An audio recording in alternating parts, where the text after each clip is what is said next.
I helped my sister's family for years, but she called me a loser and banned me from Christmas. Hey guys. Before we start today's video, I need your help. I have noticed that the channel is losing traction, and subscribing is one of the best way that you can help us. It's quick, free, and allows us to continue bringing you great content. Your support means everything. Let's keep this channel growing together. Thank you very much. For years, I poured my heart and soul into helping my sister's family, believing that family sticks together through thick and thin. It all started when Sarah, my younger sister, married Tom, a man with big dreams but a shaky financial foundation. They were young, in love, and full of hope, but life threw them curveballs early on. Their first child, Emily, arrived within a year, and with Tom's inconsistent job prospects, they struggled to make ends meet. I stepped in without hesitation, offering financial support for their rent, groceries, and even Emily's medical bills when she had a scary bout of pneumonia at 6 months old. I wasn't rich, but I had a stable job as a logistics manager, and I prioritized family above all else. Every month, I'd send them a portion of my paycheck, sometimes skipping my own luxuries to ensure they had enough. I babysat Emily on weekends, drove their second son, Liam, to soccer practice, and even helped repaint their house when it started looking run down. Sarah would hug me, tears in her eyes, calling me her rock. Tom, quieter but grateful, would shake my hand firmly, promising they'd pay me back someday. I never asked for repayment. Seeing my niece and nephew smile was enough. Over time, I became their safety net, always there when a bill was overdue, or when Christmas gifts for the kids were out of reach. I thought we had an unspoken bond, mutual understanding that family lifts each other up, but as the years passed, I noticed subtle shifts as thank yous became shorter, almost perfunctory, and Tom started avoiding eye contact. Still, I chalked it up to their stress and kept giving, never imagining the betrayal that was brewing. By the time Emily was 10 and Liam was 7, I'd probably given them tens of thousands of dollars, countless hours, and endless emotional support. I didn't keep a ledger, but my savings account was leaner than it should have been for someone my age. I didn't mind, though family was my investment, or so I thought. That Christmas, everything changed, and the warmth I'd felt for years turned to ice. The holiday season had always been a big deal in our family, with Sarah hosting a grand Christmas dinner at her house, a tradition our parents started before they passed. I'd show up early every year, arms full of gifts for Emily and Liam, a bottle of wine for Sarah and Tom, and a homemade dessert I'd spent hours perfecting. This year was no different, at least I thought it wouldn't be. I arrived at their house, a modest 2-story they'd managed to keep thanks to my help, with a bag of presents and a pecan pie I'd baked the night before. The air was crisp, snow dusting the ground, and I could hear laughter from inside as I knocked. Sarah opened the door, her smile tight, not quite reaching her eyes. I brushed it off, assuming she was stressed about hosting. Inside, the house was decked out with twinkling lights and a towering Christmas tree, ornaments sparkling like they cost more than they should have. I noticed new furniture, too, a sleek leather couch and a massive flat-screen TV that hadn't been there last year. I didn't comment, but a flicker of unease hit me. Where was the money coming from? Tom had landed a decent job recently, but it wasn't that good. Still, I pushed the thought aside and joined the family, hugging Emily and Liam, who squealed with excitement over the toys I'd brought.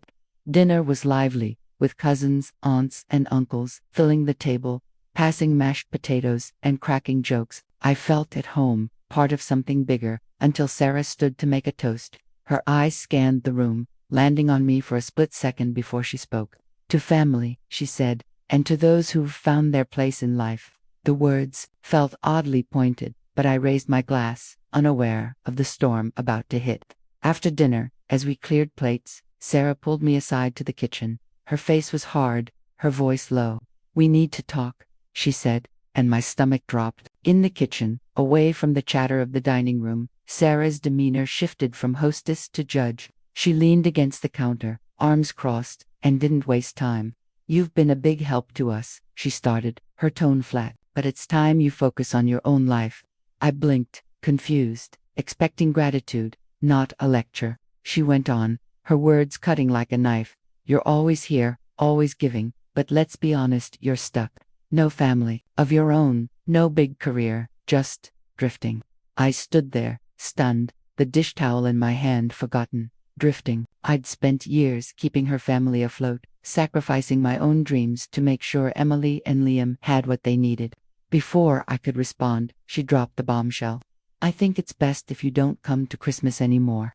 It's time we move forward as a family, and you're holding us back. My chest tightened, like the air had been sucked out of the room.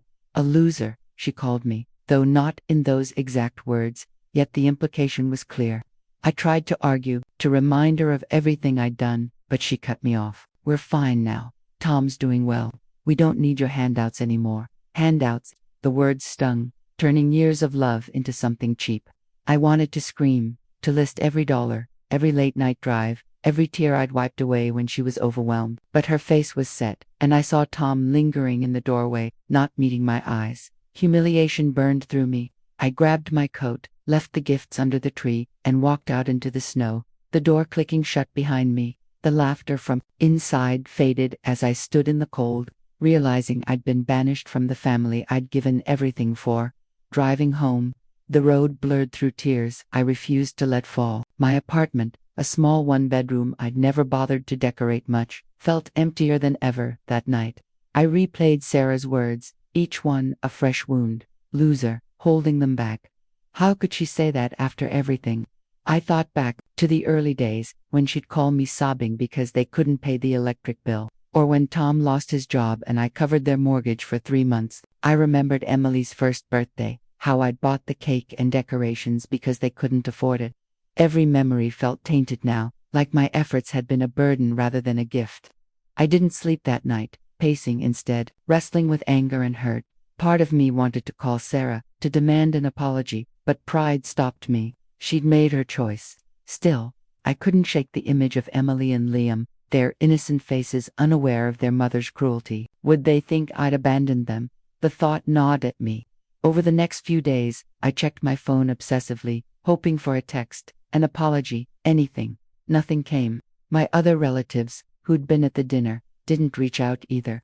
Had Sarah told them her version of the story? Did they all see me as the pathetic older sibling, clinging to a family that didn't want me? I felt like an outsider in my own life, questioning every sacrifice I'd made. Christmas morning came, and for the first time in years, I spent it alone, staring at a tree I hadn't bothered to put up. The silence was deafening, but it gave me time to think about what I'd given, what I'd lost, and what I needed to do next. In the weeks that followed, I tried to move on, throwing myself into work to fill the void. My job at the logistics company wasn't glamorous, but it was steady, and I was good at it. Colleagues noticed my focus, and my boss even hinted at a promotion. Still, every quiet moment brought Sarah's words back, like a song stuck in my head. Loser. I started questioning myself. Was she right? Had I been so focused on her family that I'd neglected my own life? I was 38, single, with no kids and a modest savings account that could have been bigger if I hadn't given so much away. But I wasn't a loser. I'd chosen to help because I believed in family, because I loved Emily and Liam like they were my own.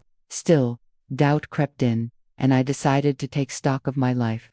I joined a gym, started cooking new recipes, and even signed up for a painting class, something I'd always wanted to try but never had time for. Slowly, I began rebuilding a sense of self that didn't revolve around being Sarah's safety net. But the hurt lingered, especially when I saw kids in the park or heard Christmas carols in stores. I missed Emily and Liam most of all. I wondered if they asked about me, if Sarah had spun some story to explain my absence. I considered reaching out, maybe sending them a letter, but the fear of rejection stopped me. What if they'd been turned against me too? Instead, I focused on small steps forward, like saving money for a trip I'd always dreamed of taking. Europe, maybe, or somewhere warm where I could clear my head. But deep down, I knew I wasn't done with Sarah's betrayal. I needed closure, even if it meant confronting her one last time. By spring, I'd made progress in carving out a life that felt like mine again, but the wound from Christmas still hadn't healed. I decided to write Sarah a letter, not to send, but to get my thoughts straight. I poured out everything: the years of support, the sleepless nights worrying about her family, the sting of her words. Writing it was cathartic, like lancing a boil, but it also made me realize I deserved answers.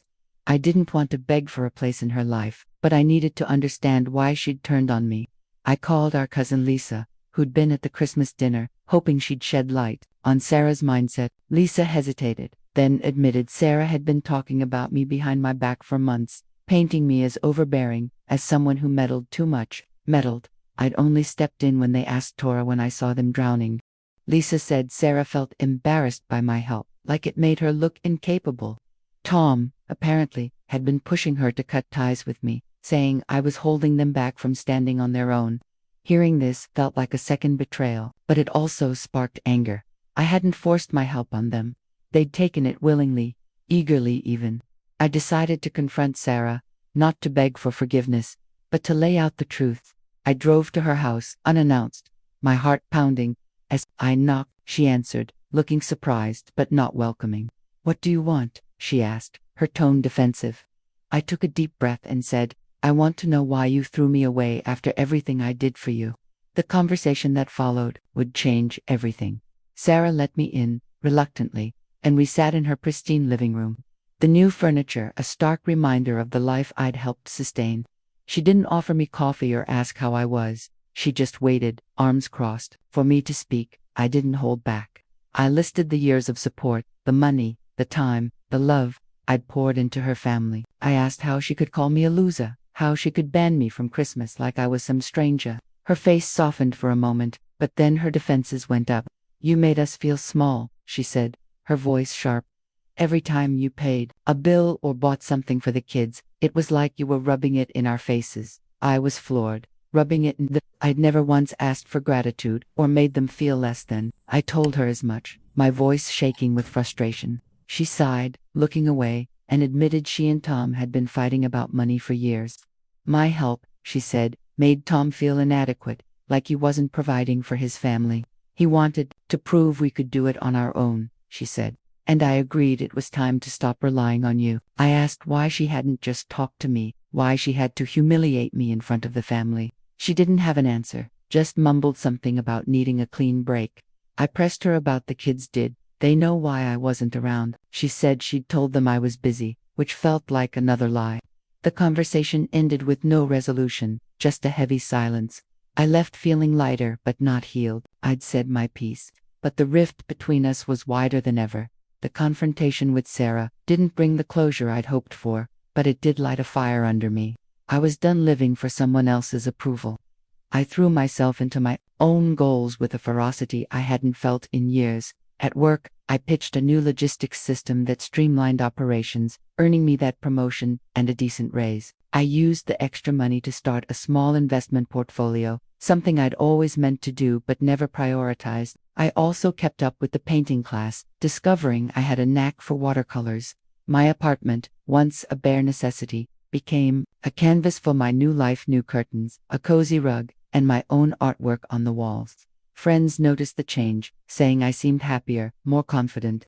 I was, but the ache of losing Sarah's family lingered, especially when I saw kids Emily and Liam's age. I decided to write them letters, not to send yet, but to keep for when they were older. I wanted them to know I hadn't abandoned them, that I loved them even if their parents had pushed me away. I wrote about the times we'd spent together, built forts, reading bedtime stories, cheering at Liam's soccer games. Each letter was a release, a way to hold on to the bond without forcing my way back into their lives. Meanwhile, I heard through Lisa that Sarah and Tom were doing well financially, but struggling with tension at home. Part of me felt vindicated, but mostly I just felt sad. I didn't want their marriage to fail. I just wanted them to see what I'd given. As summer approached, I booked that trip to Europe, 2 weeks in Italy, a gift to myself. But before I left, an unexpected call changed everything. The call came from Emily, my niece, using her friend's phone because Sarah had blocked my number. Her voice was small, hesitant, but it lit up my world. "Why don't you come over anymore?" she asked, and my heart broke all over again.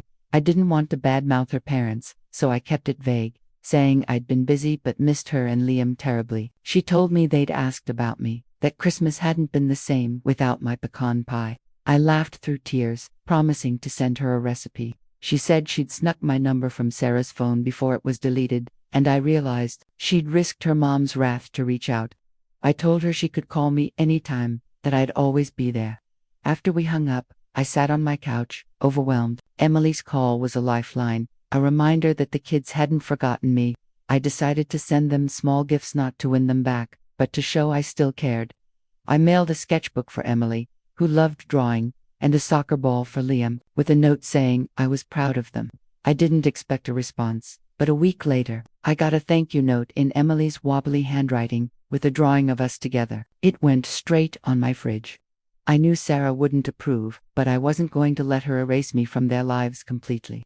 I started planning ways to stay connected without crossing her boundaries, maybe a birthday card or a call. On holidays, Italy was incredible, with sun-drenched coastlines and bustling markets, but Emily's note was the real highlight of my summer. It gave me hope that the rift wasn't permanent, at least not with the kids. Back from Italy, I felt like a new person, but the past still tugged at me. I decided to try one last time with Sarah, not to beg for forgiveness, but to set boundaries for the future.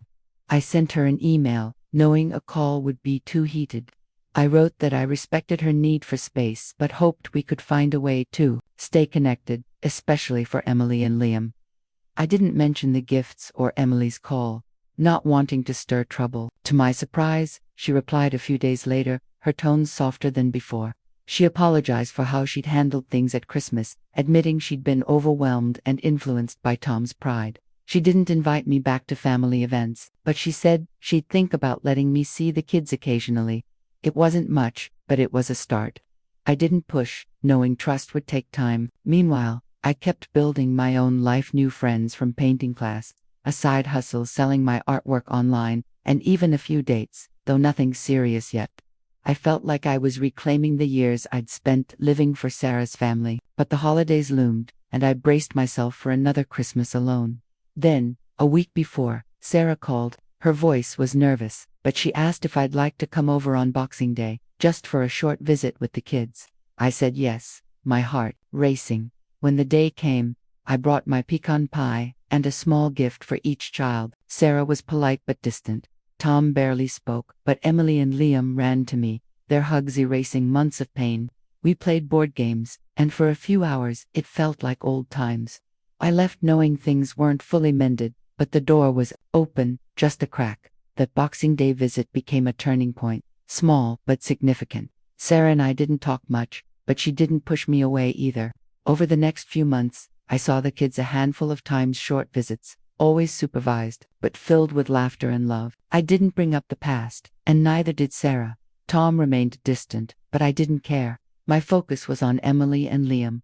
I started teaching them to paint, and their enthusiasm reminded me why I'd given so much in the first place. At the same time, I kept investing in myself. My artwork was selling steadily now, enough to fund another trip, maybe to Japan this time. Work was going well, too. I was leading a team now, something I'd never imagined when I was just Sarah's helper.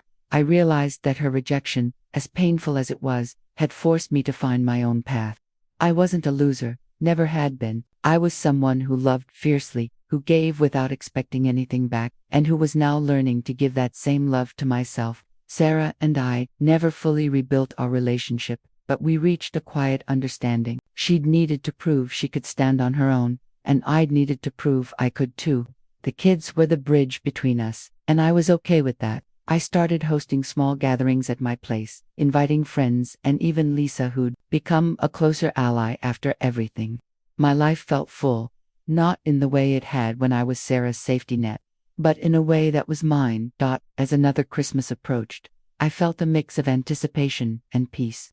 Sarah invited me to their house for a low-key dinner, not the big family affair of the past, but a step forward. I brought my pecan pie, and Emily helped me serve it, giggling as she licked the spoon.